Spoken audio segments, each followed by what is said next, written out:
Taliban Fast Facts. Here's a look at the Taliban, a Sunni Islamist organization operating primarily in Afghanistan and Pakistan. Facts: Reclusive leader Mullah Mohammed Omar led the Taliban from the mid-1990s until his death in 2013. Taliban, in Pashto, is the plural of Talib, which means student. Most members are Pashtun, the largest ethnic group in Afghanistan. The exact number of Taliban forces is unknown. The group's aim is to impose its interpretation of Islamic law on Afghanistan and remove foreign influence from the country. Timeline: 1979 to 1989, the Soviet Union invades and occupies Afghanistan. Afghan resistance fighters, known collectively as mujahedeen, fight back. 1989 to 1993, after the Soviet Union withdraws, fighting among the mujahedeen leads to chaos. 1994, the Taliban is formed, comprised mostly of students and led by Omar. November 1994, the Taliban seized the city of Kandahar. September 1996, the capital, Kabul, falls to the Taliban. 1996 to 2001, the group imposes strict Islamic laws on the Afghan people. Women must wear head-to-toe coverings, are not allowed to attend school or work outside the home, and are forbidden to travel alone. Television, music and non-Islamic holidays are also banned. 1997, the Taliban issue an edict renaming Afghanistan the Islamic Emirate of Afghanistan. The country is only officially recognized by 3 countries: Pakistan, Saudi Arabia and the United Arab Emirates. 1997, Omar forges a relationship with Osama bin Laden, who then moves his base of operations to Kandahar. August 1998, the Taliban captured the strategic city of Mazar-e-Sharif, gaining control of about 90% of Afghanistan. October 7, 2001, less than a month after terrorists linked to al-Qaeda carried out the 9/11 attacks, American and Allied forces begin an invasion of Afghanistan called Operation Enduring Freedom, to stop the Taliban from providing a safe haven to al-Qaeda, and to stop al-Qaeda's use of Afghanistan as a base of operations for terrorist activities. December 7, 2001, the Taliban loses its last major stronghold as the city of Kandahar falls. December 2006, senior Taliban leader Mullah Mohammed Omar is killed in an airstrike by the United States. December 11, 2007, Allied commanders report that Afghan troops backed by NATO have recaptured the provincial town of Musa Qala from Taliban control. October 21, 2008, Foreign Minister Saud al-Faisal confirms that Saudi Arabia hosted talks between Afghan officials and the Taliban in September. It is reported that no agreements were made. April 25, 2011, hundreds of prisoners escape from a prison in Kandahar by crawling through a tunnel. The Taliban take responsibility for the escape and claim that 541 prisoners escaped, while the NATO-led International Security Assistance Force says the number is 470. September 10, 2011, 2 Afghan civilians are killed and 77 U.S. troops are wounded in a truck bombing at the entrance of combat outpost Saidabad, an ISAF base in Afghanistan's Wardak province. The Taliban claim responsibility. September 13, 2011, Taliban militants open fire on the U.S. Embassy and ISAF headquarters in central Kabul. 3 police officers and 1 civilian are killed. February 27, 2012, the Taliban claim responsibility for a suicide bombing near the front gate of the ISAF base at the Jalalabad airport in Afghanistan. At least 9 people are killed and 12 are wounded in the explosion. The Taliban says the bombing is in retaliation for the burning of Qurans by NATO troops. June 18, 2013, an official political office of the Taliban opens in Doha, Qatar's capital city. The Taliban claim they hope to improve relations with other countries and head toward a peaceful solution in Afghanistan. September 21, 2013, a Pakistani official announces that Mullah Abdul Ghani Baradar, one of the founding members of the Taliban, has been released from prison. Baradar had been captured in Karachi, Pakistan in 2010. May 31, 2014, the United States transfers 5 Guantanamo Bay detainees to Qatar in exchange for the release of U.S. Army Sergeant Bo Bergdahl. It is believed Bergdahl was being held by the Taliban and the al-Qaeda-aligned Haqqani network in Pakistan. The detainees released are Khairullah Said Wali Khairqua, Mullah Muhammad Fazl, Mullah Nurullah Noori, Abdul Haq Wasik and Muhammad Nabi Amari. July 29, 2015, an Afghan government spokesman says in a news release that Taliban leader Mullah Omar died in April 2013 in Pakistan, citing credible information. A spokesman for Afghanistan's intelligence service tells CNN that Omar died in a hospital in Karachi at that time. September 28, 2015, Taliban insurgents seized the main roundabout in the Afghan provincial capital of Kunduz, then free more than 500 inmates at the prison.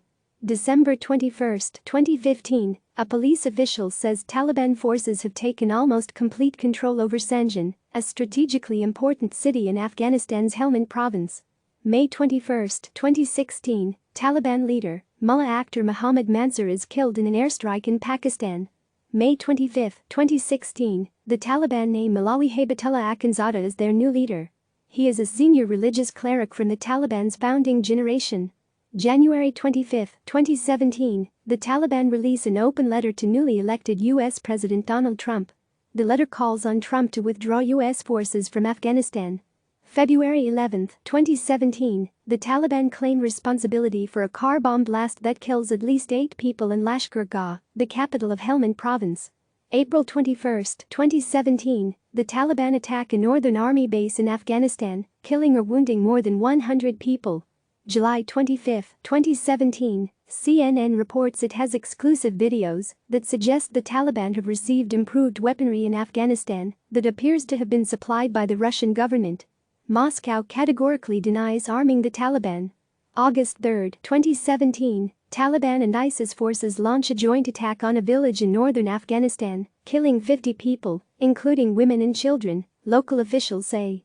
January 27, 2018, an attacker driving an ambulance packed with explosives detonates them in Kabul, killing 95 people and injuring 191 others, Afghan officials say. The Taliban claim responsibility. February 28, 2018, Afghan President Ashraf Ghani says the government is willing to recognize the Taliban as a legitimate political party as part of a potential ceasefire agreement. April 12, 2018, at least 14 people, including a district governor, are killed and at least 5 are injured in a Taliban attack in Afghanistan's southeastern Ghazni province. May 30, 2018, U.S. military officials say that American troops killed dozens of Taliban leaders when a U.S. artillery barrage struck a meeting of insurgent commanders on May 24.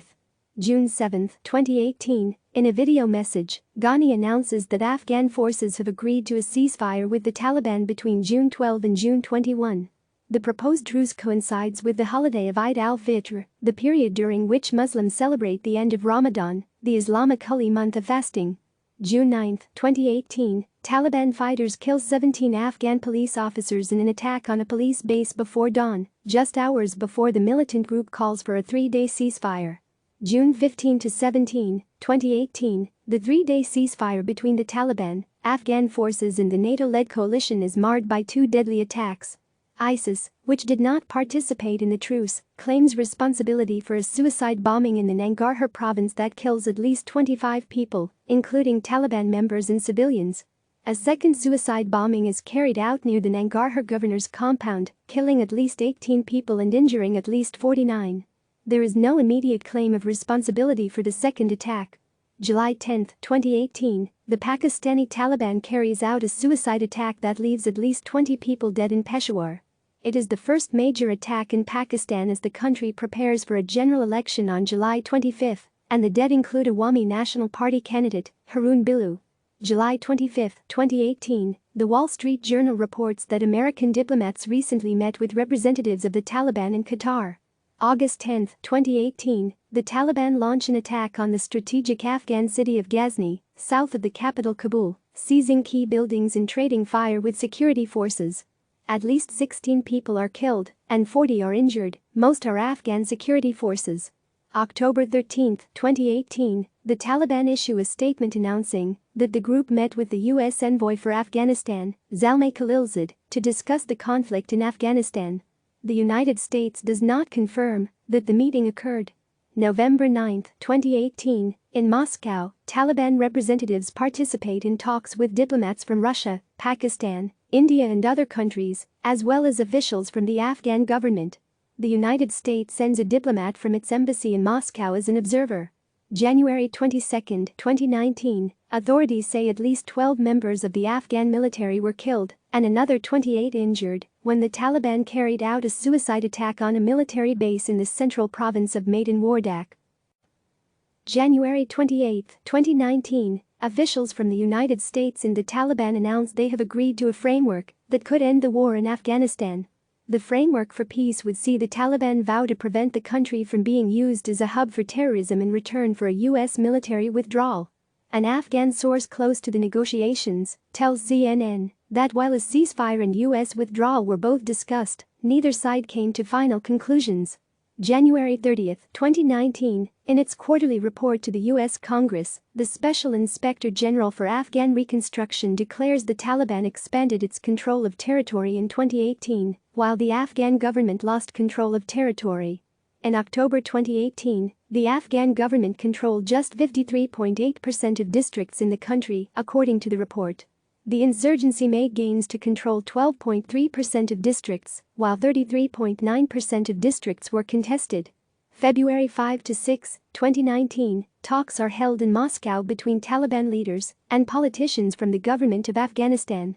March 12, 2019, peace talks between representatives from the United States and the Taliban end without a finalized agreement. Zalmay Khalilzad, the main American negotiator, says that progress has been made and the talks yielded 2 draft proposals. Khalilzad says the two sides will meet again soon, but does not provide a specific date.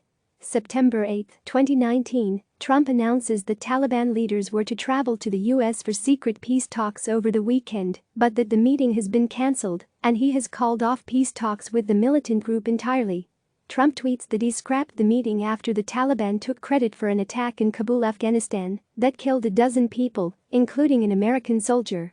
November 28, 2019, on a surprise trip to Afghanistan for a Thanksgiving visit with U.S. troops, Trump announces that peace talks with the Taliban have restarted. December 7, 2019, the United States and the Taliban have resumed peace talks in the Qatari capital of Doha. On Saturday, talks between the Taliban and U.S. started from where they stopped, Taliban spokesman Suhail Shaheen says in a tweet. February 29, 2020, the United States and the Taliban sign a historic agreement which sets into motion the potential of a full withdrawal of U.S. troops from Afghanistan. The agreement for bringing peace to Afghanistan outlines a series of commitments from the U.S. and the Taliban related to troop levels, counterterrorism, and the intra-Afghan dialogue aimed at bringing about a permanent and comprehensive ceasefire.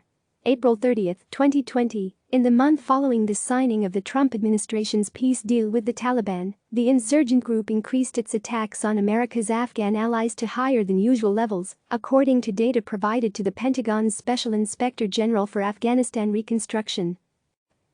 Click subscribe to receive the latest news.